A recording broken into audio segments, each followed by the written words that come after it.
Good morning, नमस्कार। कक्षा 7 के बच्चे कैसे हैं? ठीक है ना? तो आज हम कक्षा 7 में पाठ चौथा कथनी और करनी के बारे में पढ़ेंगे। वो एक निबंध है, वो किसी ने लिखा नहीं, वो निबंध है कि हमारे जीवन में हमें किस बात का ध्यान रखना चाहिए, हमारे जीवन में किस बात को हम आचरण में लेनी चाहिए। दूसरों को कहने से पहले हमें पहले अपने बारे में सोचना चाहिए कि हम कैसे हैं। हम दूसरों को बहुत अच्छी अच्छी सलाह देते हैं, है ना? पर लेकिन हमारे जीवन में कि हमारे आचरण में हम ये बात फॉलो नहीं करते हैं। तो इस प्रकार आपका पाठ्य पुस्तक में चौथा जो पाठ है वो कथनी और करनी है। बहुत अच्छा पाठ है, आपको बहुत ही मज़ा आएगा। तो सबसे पहले मैं आपको इसके बारे में बताती हूँ कि मानव जीवन प्रभु की अनमोल देन है। जो हमें जो जीवन मिला है, मनुष्य को जो जीवन मिला है वो अनमोल देन है, क्योंकि इस जीवन हम अपने आप को भाग्यशाली मानते हैं कि हम इस दुनिया को अच्छी तरह से देख सकते हैं, फिर चल के हम इस दुनिया का नज़ारा भी देख सकते हैं। सभी प्राणियों में मनुष्य को प्रभु को विशिष्ट शक्तियाँ प्रदान की है कि हम जो मनुष्य हैं उसने ईश्वर या प्रभु ने बहुत सारी शक्तियाँ दी है जो अन्य प्राणियों में नहीं है। अन्य प्राणियों बोल नहीं सकते हैं, कि बुद्धि का विकास नहीं है। मनुष्य एक ही ऐसा प्राणी है जो अपने आप को गुणों की खान समझता है। अपने आप के बल से वह आगे ही आगे बढ़ सकता है, चल सकता है, बोल सकता है, समझ सकता है। इसीलिए ईश्वर ने विशिष्ट शक्तियाँ मनुष्य को प्रदान की है। इसलिए वह संसार में बहुत ही अच्छे ढंग से जीवन पायन करता है। मगर सभी लोग हर समय सही काम नहीं करते हैं। जो क्या बताया है आपको, बताया कि सभी लोग हैं वो अपने जीवन में सही काम नहीं करते हैं। कुछ लोग ऐसे होते हैं जो सही काम करते हैं, लेकिन कुछ लोग तो ऐसे होते हैं जो सही काम नहीं करते, हमेशा गलत ही करते हैं, गलत ही सोचते हैं। लेकिन हमें हमेशा अच्छा सोचना चाहिए और अच्छा काम करना चाहिए, क्योंकि जो ये मनुष्य अवतार जो हमें मिला है, जो मानव अवतार मिला है, उसको हमें संवारना चाहिए, उसे सजाना चाहिए और उसके जीने का एक अच्छा मतलब होना चाहिए। क्योंकि हम जो सोचते हैं, हमें जो ये जीवन मिला है, इसे हमें अच्छी तरह से जीना चाहिए। कई बार मनुष्य कहता कुछ और करता कुछ है। कहीं मनुष्य की कथनी और करनी में अंतर देखने को मिलता है। इस बात को प्रस्तुत निबंध में उजागर किया। इस जो पाठ है, इस जो निबंध है, उसमें एक ही बात पता चली है, जो मनुष्य कहते हैं कुछ और करते ही कुछ, बराबर? तो ऐसा नहीं होना चाहिए। हम जैसा कहते हैं हमें वैसा ही करना चाहिए। हमको पता होना चाहिए कि हमें आज का जो घर काम है वो आज ही करना चाहिए, हमें कल नहीं करना चाहिए। पर लोगों तो हमें ऐसा बताते हैं कि मैं हमेशा अपना घर काम हर रोज करता हूँ, लेकिन हम ऐसा नहीं करते हैं, हम कल करते हैं। लेकिन ऐसा हमारे जीवन में नहीं करना चाहिए। हम जो सोचते हैं आज का काम आज ही करना चाहिए। हमें झूठ नहीं बोलना चाहिए। झूठ बोलने से फिर पता चलने पर लोगों में हमारी हंसी होती है। इसीलिए हमारी कथनी और करनी एक समान होनी चाहिए। हम पाठ की शुरुआत करते हैं। सबसे पहले आपको ये चित्र दिखाता है, एक भाई है जो बाग में फूल तोड़ रहा है। फिर क्या कर रहा है पता है बच्चे आपको? वो तख्ती लगाता है और उस तख्ती में लिखा होता है कि फूल तोड़ना मना है। क्या लिखा होता है? फूल तोड़ना मना है। लेकिन ये भाई क्या करता है आपको पता है? वह स्वयं फूल तोड़ता है, स्वयं फूल तोड़ता है। और कुछ लोगों को पूछने के बाद वह यह बताता है कि मैं तो पूजा के लिए ले जा रहा हूँ। क्या बताता है बच्चे? मैं तो पूजा के लिए ले जा रहा। तो हम ऐसा लिखते हैं, लगाते हैं तख्तियां, तो हम उस नियम का पालन क्यों नहीं करते? जो नियम हम बनाते हैं सबसे पहले उस नियम का पालन हमें करना चाहिए, फिर लोगों को कहना चाहिए कि फूल तोड़ना मना है। आज हम तोड़ेंगे, लगाने वाले व्यक्ति ही तोड़ेंगे, तो दूसरा व्यक्ति ही तोड़ेंगे, हैं? तो हमें ऐसा नहीं करना चाहिए। हम जो नियम बनाते हैं, हम जो सोचते हैं, इसका पालन हमें स्वयं करना चाहिए, फिर दूसरों को उस पर थोप देना चाहिए। पता चला? तो हम पाठ की शुरुआत करते हैं कि ईश्वर ने मनुष्य को अन्य प्राणियों से श्रेष्ठ बनाया है, वह कई गुणों से संवारा है, सजाया है। संवारा मतलब सजाया है। संवारा का अर्थ है सजाया है, कि ईश्वर ने मनुष्य को अन्य प्राणियों से श्रेष्ठ बनाया है और कई गुणों से संवारा है, सजाया है। संवारा मतलब सजाया है। इसका उसे अभिमान भी होता है। मनुष्य ने अभिमान होता है क्योंकि उसके पास बहुत सारे गुणों हैं और उस गुणों के कारण उसने अपने जीवन को संवारा है, सजाया है, और इस गुणों के कारण उसके मन में अभिमान भी है। परंतु स्वयं को गुणों की खान समझने वाला व्यक्ति कई बार ऐसे कार्य करता है जिन्हें वह गलत बताता है। क्या बताया? कि स्वयं को गुणों की खान समझने वाला मनुष्य कई बार ऐसा कार्य कर देता है कि जिन्हें वह गलत बताता है। कथनी और करनी में अंतर के ऐसे कई उदाहरण रोज दिखने में आते हैं। कोई मनुष्य जैसा कहते हैं वैसा करते नहीं है, तो ऐसा कथनी और करनी का उदाहरण हमें आगे देखना है। सबसे पहले बस्ती के बीच सरकार ने पार्क बनाने की जगह छोड़ रखी थी। बस्तियां थी, उसके बीच में एक पार्क लगाना था। कुछ लोग आसपास रहते थे, पर उसके जो बीच बहुत सारी जगह थी, तो सरकार ने सोचा कि इस जगह को छोड़ दी जाए। पर बरसात के मौसम में मोहल्ले में एक सज्जन को उसने फूले के पौधे लगाने की सूझी। खाली जगह पड़ी थी, तो एक मोहल्ले के एक व्यक्ति था, जो सज्जन व्यक्ति था, उसने ऐसा सोचा कि बरसात के मौसम है तो मैं इस जगह में कुल फूल पौधे लगा दूं। तो अच्छा सोचा है उसने, फूल पौधे लगाने की सूझी। बात तो अच्छी थी। वे कहीं से पौधे लाए, कतार से उन्हें रोपा, देखभाल की, पौधे बड़े हो गए।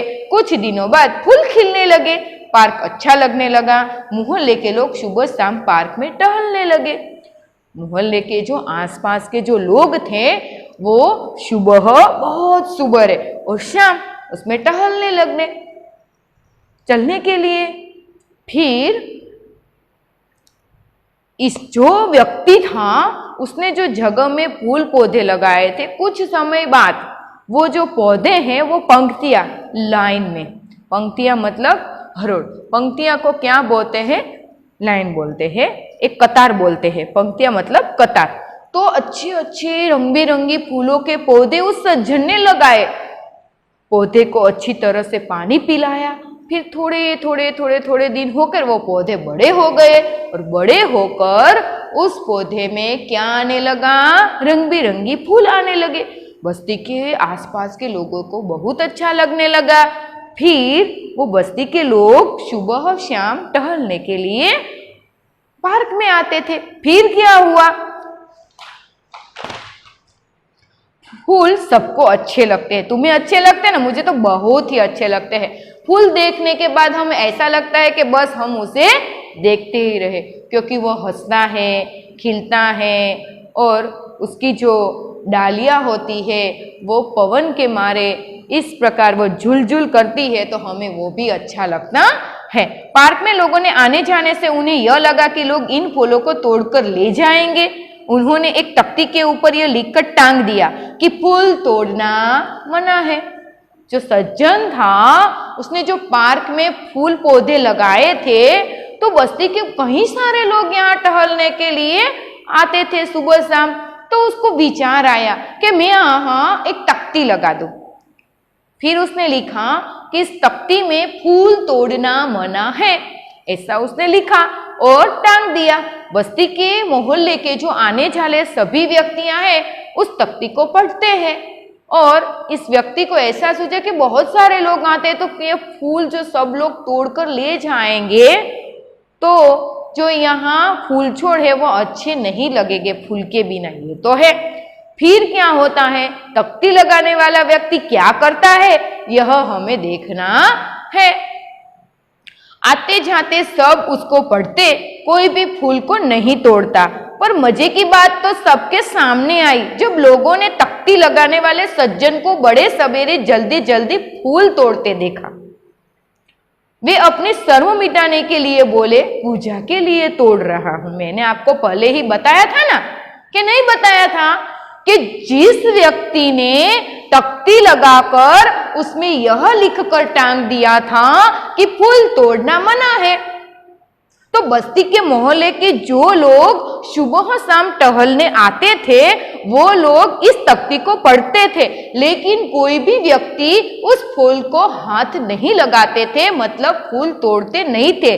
लेकिन जो व्यक्ति ने यह तख्ती टांग दी थी उसी व्यक्ति बहुत सुबेरे फूल तोड़ता था। फिर बस्ती के सारे लोग ने देखा कि यह सज्जन कैसा व्यक्ति है, ऐसा लिखकर टांग देता है कि फूल तोड़ना मना है, तो फिर यह व्यक्ति ही क्यों फूल तोड़ रहा है, चलो हमें उसे पूछना चाहिए। सभी लोग तो उसे पूछने लगते हैं। फिर कहते हैं तो जो सज्जन व्यक्ति है वो स्वर के मारे अपना सिर नीचा रखकर बोलता है कि मैं यह फूल तो पूजा के लिए ले जा रहा हूं। कितनी शर्म की बात है, आज हम जो बात हम लोगों को कहते हैं फिर यही बात हम करते हैं, तो हमें शर्म आनी चाहिए। एक मनुष्य के दृष्टि से हमें शर्म आनी चाहिए। तो इस प्रकार ये सज्जन व्यक्ति जिसने फूल पौधे नहीं तोड़ना ऐसा लिखा था और स्वयं तोड़ता है, स्वयं नियम का भंग करता है, और जब जवाब देने को आता है तब उसे शर्म आती है। सब लोगों के सामने उसका सिर नीचा होता है, उसे शर्म आती है कि मैं यह फूल पूजा के लिए ले जा रहा हूं। शर्म की बात है ना, तो हमें हमारे जीवन में ऐसा नहीं करना चाहिए बच्चे। हमें इस द्वारा हमें यह सीखना है कि जो नियम हम बनाते हैं उस नियम का पालन हमें स्वयं करना है, फिर दूसरे पर यह नियम लगाना है। पता चला ना आपको? अच्छी बात है। चलो, बसों में लिखा होता है धूम्रपान करना निषेध है। तुमने बस की सवारी की है ना, मैंने भी की है। एसटी बस होती है तो उसमें जो कैबिन होता है ड्राइवर, उसके पीछे जो है ना बारियां होती है, उसके पीछे बहुत बड़ी लाइन में लिखा होता है कि धूम्रपान करना वर्जित है। धूम्रपान नहीं करना चाहिए, बस में धूम्रपान नहीं करना चाहिए, क्योंकि बहुत सारे लोग बैठे होते हैं तो लिखा होता है, पर लेकिन उसका पालन जो ड्राइवर या कंडक्टर नहीं करते हैं और उसका नियम जो पैसेंजर पर लगाते हैं तो वो ठीक नहीं है। क्योंकि जो व्यक्ति बस में ड्राइविंग करता है, कंडक्टर जो सब लोगों की टिकट काटता है, और स्वयं धूम्रपान करता है और दूसरों को मना करता है, तो यह बात मुझे ठीक नहीं लगती। क्या आपको ठीक लगती है? नहीं। तो स्वयं जो बस में जो नियम है वो बस के ड्राइवर को और कंडक्टर को पालना चाहिए, फिर पैसेंजर पर यह नियम लगाना चाहिए। तो आगे सोचते हैं कि यहाँ क्या होता है। बसों में लिखा होता है धूम्रपान करना निषेध है। एक बार यात्रा करते हुए देखा कि एक यात्री ने बीड़ी जलाई और पीने लगा। उसे देखकर कंडक्टर ने कहा, भाई साहब बस में बीड़ी सिगरेट पीना मना है। उसने जल्दी बीड़ी खिड़की के बाहर फेंकवा दी। एक यात्री था, बस में यह यात्री मुसाफरी कर रहा था। बैठकर उस यात्री को बीड़ी और सिगरेट पीने की सूझी। उसकी तो आदत थी तो उसने तो पी। तो कंडक्टर ने यह देखा तो कंडक्टर ने तुरंत ही कहा कि भाई साहब बस में बीड़ी या सिगरेट पीना मना है। तो इसीलिए वो यात्री डरकर जलती हुई जो बीड़ी थी वो बारी के बाहर फेंक दी। फिर क्या होता है देखिए। थोड़ी देर बाद कंडक्टर ड्राइवर के कैबिन में जाकर बैठा, सिगरेट जलाई और दोनों पीने लगे। एक दूसरे यात्री ने यह देखा तो लिखे हुए वाक्य की तरफ इशारा करते हुए कंडक्टर से कहने लगे, भाई साहब बस में सिगरेट पीना मना है। इस पर कंडक्टर शीघ्र बोल उठा, यह वाक्य आपके लिए है न कि हमारे लिए। कैसा व्यक्ति है ये है? कैसा मनुष्य है? आपने देखा, अभी अभी आपने देखा कि लोग कहते हैं कुछ और करते ही कुछ। बस का जो ड्राइवर कंडक्टर है दूसरों को बीड़ी सिगरेट पीने से मना करता है और स्वयं पीता है।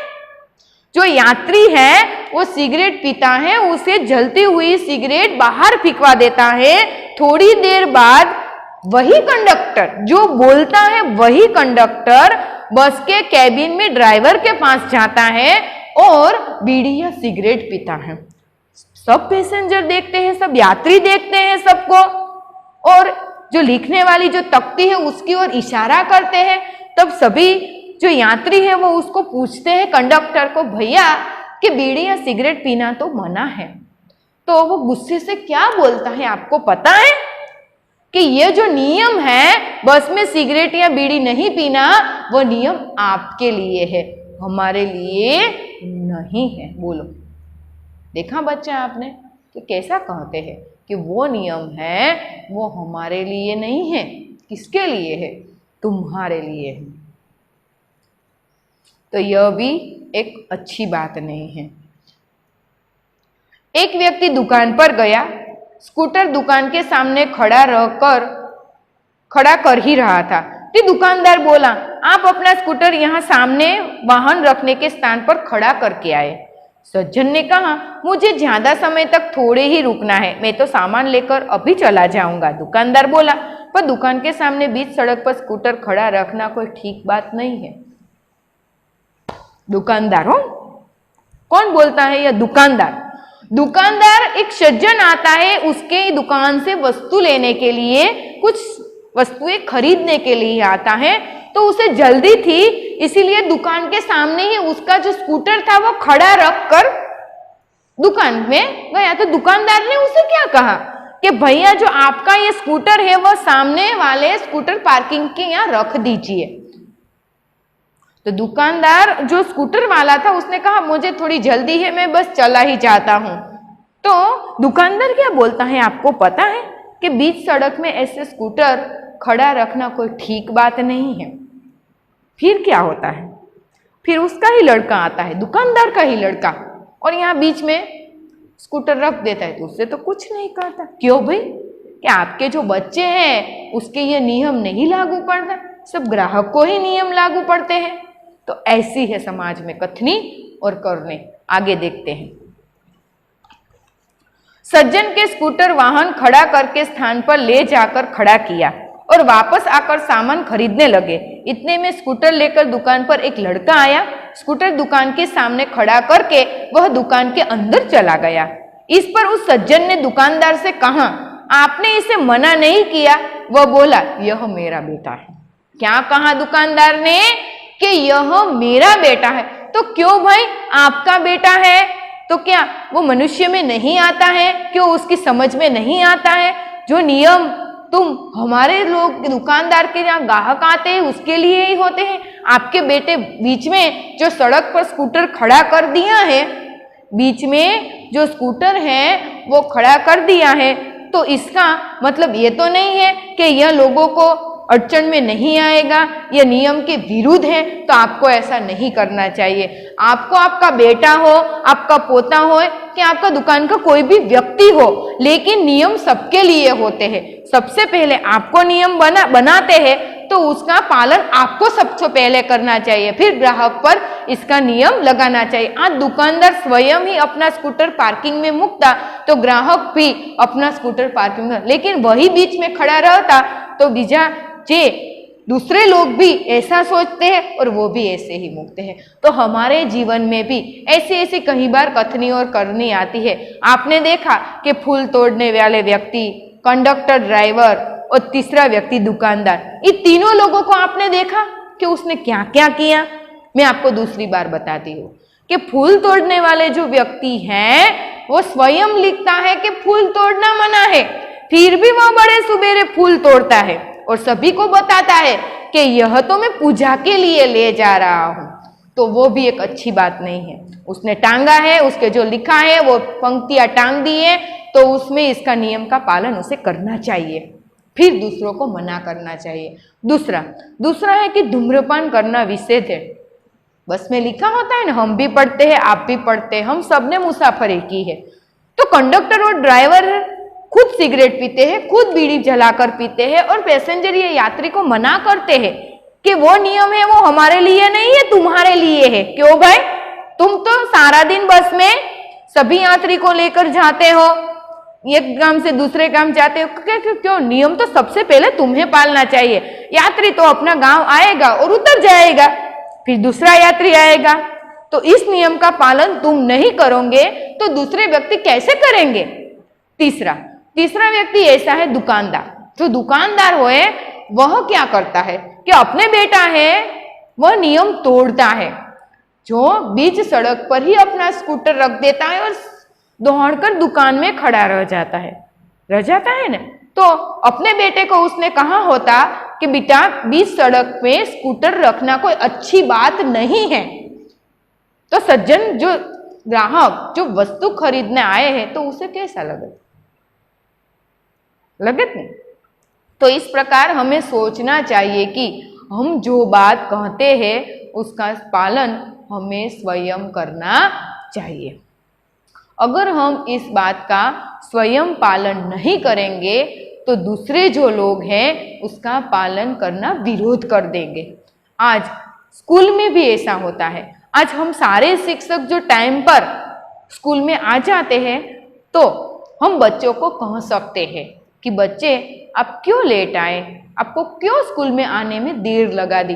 पर मैं स्वयं खुद लेट आऊंगी तो मैं बच्चों को नहीं कहूंगी, क्योंकि मैं खुद लेट आती हूँ, मैं देर से आती हूँ, तो मुझे बच्चों से कहना कोई अधिकार नहीं है। इस प्रकार जो नियम हम बनाते हैं उसका पालन हमें स्वयं करना चाहिए, फिर दूसरों पर ये नियम लगाना चाहिए। आपको पता है कि यहाँ मैंने लिखा है कि मनुष्य जो है वो स्वयं को गुणों की खान समझता है। क्या समझता है आपको पता है कि मनुष्य है वो स्वयं को गुणों की खान समझता है, उसका वो अभिमान भी करता है, लेकिन कभी कभी ऐसी गलतियां करता है जो उसे पता नहीं चलता है कि वो जो बोलता है वो करता नहीं है और जो करता है उसे बोलता नहीं है। इस प्रकार आदर्श की बात करने वाला उन्हें नहीं अपनाता तो यह आचरण के लिए अच्छा नहीं होता। जो आदर्श की वो बड़ी बड़ी बातें करते हैं, जो नेता होते हैं समाज में बड़ी बड़ी बातें करते हैं, लेकिन जो बातें करते हैं वो अपने जीवन में अपने आचरण में नहीं उतारते हैं। इस प्रकार बस में ड्राइवर के बैठने की जो जगह है आपको पता है उसे क्या कहा जाता है कि आपके जो बस में जो ड्राइवर ड्राइविंग करता है तो उसे जहाँ बैठता है उसे कैबिन कहा जाता है। क्या कहा जाता है? कैबिन। शब्दार्थ से संवारा। मनुष्य ने अपने जीवन को कई गुणों से सजाया है, संवारा है। तो इस प्रकार संवारा का अर्थ होता है सजाया। फिर है पार्क। आपने देखा था ना कि वो सज्जन ने पार्क में बहुत सारे फूल पौधे लगाए थे, तो इस पार्क को बोलते हैं बाग। क्या बोलते हैं? बाग। फिर प्रतीक्षा। हम किसी की प्रतीक्षा करते हैं, मतलब कि इंतजार। इसका अर्थ क्या होता है? इंतजार। तो इस प्रकार जो लोग होते हैं, इस प्रकार के जो लोग होते हैं वो दूसरों का बहुत सारे इंतजार करता है। लेकिन हम भी बस स्टैंड में बस का इंतजार करते हैं, प्रतीक्षा करते हैं, इस प्रकार भी बोला जाता है। पोता लेकिन पुत्र का पुत्र, पुत्र का पुत्र। पोता कहता दादा होय, दादा जे होय ने आपड़ा एनो जे छोकरानो छोकरो होय ने एने गुजरातीमां શું કહેવાય ખબર છે? પૌત્ર કહેવાય। શું કહેવાય? પૌત્ર। इसी प्रकार हिंदी में पुत्र पोता कहेवाय। क्या कहते हैं? पोता। सदैव એટલે કે सदा के लिए, सदैव, हमें सदैव अच्छे तरह से रहना चाहिए। हमें सदैव हमारे जीवन में अच्छा आचरण करना चाहिए।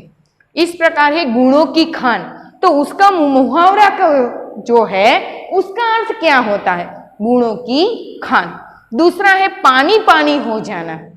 पानी पानी हो जाना, बहुत लज्जित होना। जब हम दूसरे के सामने खोटे साबित होते हैं, झूठे साबित होते हैं, तब हम पानी पानी हो जाता है, हम लज्जित हो जाते हैं, हमारा जो सिर शर्म के मारे नीचा हो जाता है।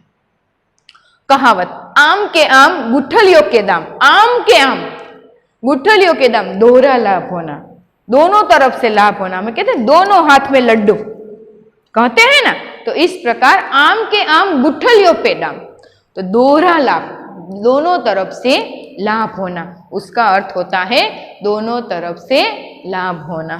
जैसी करनी वैसी भरनी। कृष्ण भगवान है ना, उसने गीता में भी कहा है कि मनुष्य जैसा कर्म करता है उसको वैसा ही फल मिलता है। इस प्रकार कृष्ण भगवान अर्जुन को भी बताता है कि हे अर्जुन, तुम अपना कार्य, अपना कर्म करते जाओ, फल की आशा मत रखना, क्योंकि मनुष्य को जैसा कर्म करता है वैसा फल ईश्वरीय खुदा उसको देकर ही रहते हैं। आज मैं अच्छा कर्म करूंगी तो मुझे अच्छा फल मिलेगा, मैं खराब कर्म करूंगी तो मुझे खराब फल मिलेगा।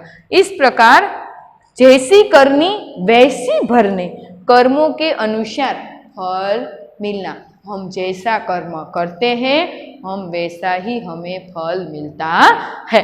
साच को आँच नहीं, साच को आँच नहीं, मतलब कि जो सच्चा व्यक्ति है, जीवन में जो सच्चा व्यक्ति है उसके सामने कहीं भी कठिनाइयां आए, कितनी भी मुश्किलें आए, उसकी आँच नहीं आती।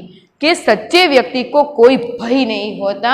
वह सच्चा जो व्यक्ति है वो अपनी सच्चाई साबित करता ही करने रहता है, क्योंकि वो सच्चा है। उसे पता है कि मैंने जो काम किया है वो गलत नहीं है, वो सच है। इसीलिए तो यहाँ बताया कहावत में कि साँच को आँच नहीं, कि जो सच्चा व्यक्ति है उसे किसी भी प्रकार का कोई भय नहीं होता है। इसीलिए हमें अच्छा बनना चाहिए और अच्छी बात का ध्यान रखना चाहिए। हम जो नियम दूसरों पर लगाते हैं स्वयं इस नियम का पालन हमें हमारे जीवन में करना है। तो इस प्रकार हमें जो यहाँ पाठ पढ़ा है, इस पाठ अभी भी बाकी है, लेकिन मैंने आपको होमवर्क दिया है अभ्यास। उसका जो पहला प्रश्न है कि ईश्वर ने मनुष्य को अन्य प्राणियों से किस प्रकार श्रेष्ठ बताया है। कितना अच्छा प्रश्न है कि ईश्वर ने मनुष्य को अन्य प्राणियों से किस प्रकार श्रेष्ठ बताया है। तो जो ईश्वर है वो मनुष्य को अन्य प्राणियों से श्रेष्ठ बताया क्योंकि वह कई गुणों से उसे संवारा है, कई गुणों से उसे सजाया है। वो उतना को इतना अभिमान भी होता है, परंतु स्वयं को गुणों की खान समझने वाला व्यक्ति कई बार ऐसी गलतियां करते हैं को जीवन के वो जो बात है वो अपने जीवन में नहीं उतारता है। लेकिन जो दूसरे व्यक्ति, दूसरे प्राणी होते हैं उसके अपने दिमाग का जो वह उपयोग कर कर आगे ही आगे बढ़ता है। आज हम देखते हैं कि एक मनुष्य ने कितनी शोध की है ना, जो जीवन में आगे बढ़ता है। कोई वैज्ञानिक, इंजीनियर, डॉक्टर, किसान बनता है ना कि नहीं। तो इस प्रकार एक ही व्यक्ति अपने गुणों का, अपने जो मनुष्यता है उसके गुणों का, अपनी बुद्धि का उपयोग करके वो अपने जीवन में आगे बढ़ गया है। धूम्रपान वर्जित है कहाँ कहाँ और क्यों लिखा है। धूम्रपान वर्जित है सबसे पहले तो बस में लिखा होता है, फिर किस में लिखा होता है कि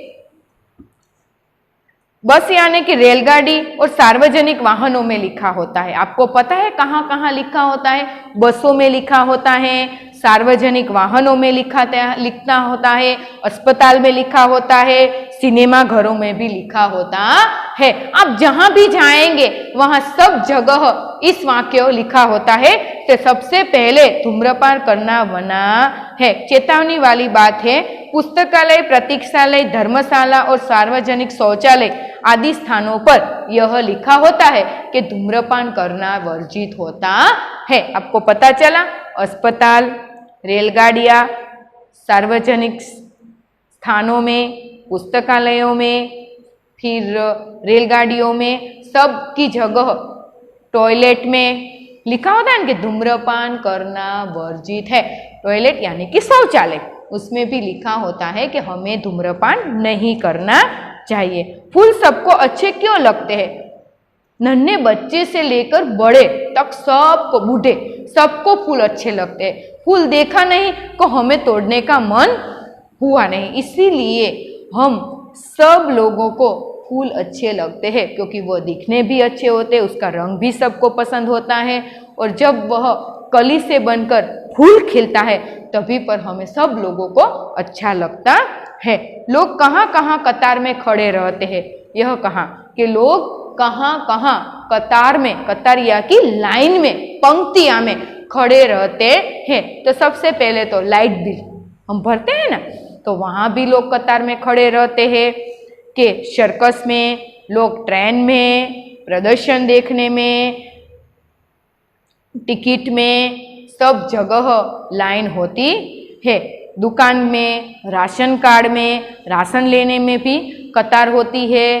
फिर टिकट, हमें कोई रेल यात्रा जानी है बस में, तो जहाँ टिकट लेनी है तो वहाँ भी हमें लाइन में कतार में खड़ा ले। बिजली का बिल जमा करने जाना है तो वहाँ भी हमें कतार में खड़ा रहना चाहिए। किसी भी प्रकार का फॉर्म लेना है अभ्यास की दृष्टि तो वहाँ भी हमें खड़ा रहना, खड़े रहते हैं, कतार में खड़े रहते हैं। आप अपने शब्दों में यह प्रश्न का उत्तर आप लिख सकते हैं।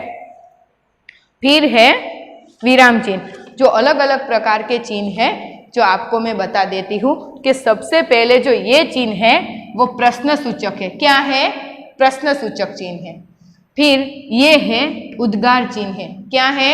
उद्गार चिन्ह है। और ये जो है वो विराम चिन्ह है। क्या है? विराम। आप सबको पता है, आपकी पाठ्य पुस्तक है उसमें लिखा है कि सबसे पहला जो क्रम है वो प्रश्न सूचक है और उसका जो जवाब है वो आपको चौथा नंबर पर दिया है। आपको देखा बच्चे कि आपकी पाठ्य पुस्तक में जो है कोठा, उसमें सब है कि जो सबका है पहला वो प्रश्नांत चिन्ह है, वो चौथा आता है, और दूसरा जो है वो पूर्ण विराम है, और तीसरा जो है वो उद्गार चिन्ह है, और चौथा जो है वह है अल्प विराम, जो आधा बताया है। हम क्या बताया? इस तरह आधा बताया है तो उसे अल्प विराम कहा जाता है। क्या कहा जाता है बच्चे? अल्प विराम। जिस प्रकार ये खड़ी लिटी है उसके जो डॉट किया है उसे उद्गार चिन्ह कहा जाता है, और जो सीधा है उसे क्या कहा जाता है? पूर्ण विराम कहा जाता है, और वो है तो उसे प्रश्न सूचक कहा जाता है। कहाँ कहा जाता है? प्रश्न सूचक। और इस तरह का जो है, इस तरह का उसे अवतरण चिन्ह कहा जाता है। क्या कहा जाता है बच्चे?